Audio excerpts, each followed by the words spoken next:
let's talk a little bit about all these different variety packs, or these kind of groupings almost of beers, styles that you have. Well, our newest variety pack that we offer just came out with is our Long Day series. So inside of the Long Day, the concept came from a hot summer day sitting at a lake, sitting at your backyard. And so we tried to marry the two best things in summertime, fruit and beer. There are 4 particular ones in this one. There's a lime, there's a cherry, a mojito, and a mango. And again, it's a very subtle, it's not a sweet beer, but it's a very subtle fruit component that helps bring summer to you.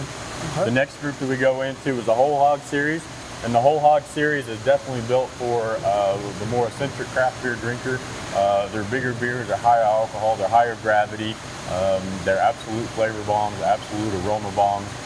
And in particular, we have the Whole Hog Pumpkin inside of here, which is probably our most medaled GABF gold medal winning beer.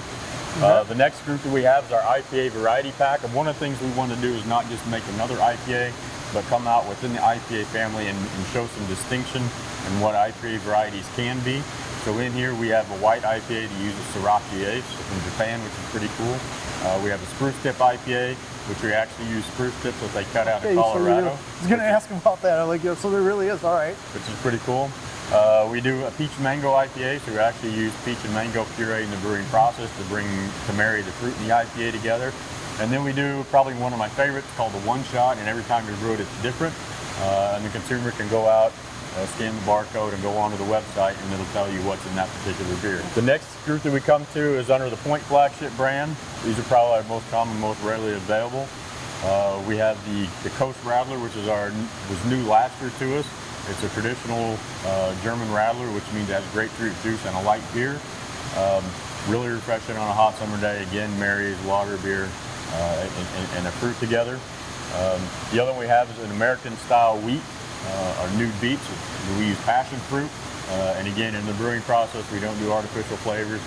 We literally put in passion fruit puree into the beer. It adds a really nice crispness on the back end of the beer. The Stand Apart series is called James Page.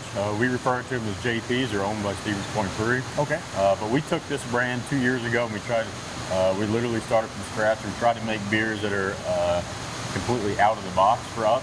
One of the most interesting beers that we've ever produced is the Casper White Stout. It is golden in color, but it has a flavor and aroma of a stout beer. So in the design process of making the beer, it was a really interesting and fun process for the brewery and quality team to capture a roast flavor, a stout flavor, but yet still be a blonde beer. Yeah, I mean, with all these varieties, and no one can ever claim that they're bored of doing the same old thing, can they? Well, that's one of the goals of us at Stevens Point Brewery, is to provide a beer or a cider for anybody out there. So. Yep. And then you got some cider. It looks like you. Our cider is probably our fastest growing segment right now for us. We started in October 2012, and today's world we're the 5th largest cider company in the United States. Okay. It is growing by leaps and bounds for us every year. What we do is we make a very pure, very simple cider. We use only pressed apples that we buy from Washington State. We don't use any sugars, we don't use any additives, we don't use any artificial flavors. We go through the natural fermentation process with the French QA yeast. After that, we go through filtration, and then we sweeten back with literally apple juice to get to a flavor profile that we're looking for. And also our line of sodas that we produce here as well. Our flagship out of the sodas would be the root beer. It's been around for quite a while, also available in draft. The newest addition to the family would be the kitty cocktail. And think of your parents sitting at a bar back in the day, and you would have a kitty cocktail, and that was the inspiration behind that.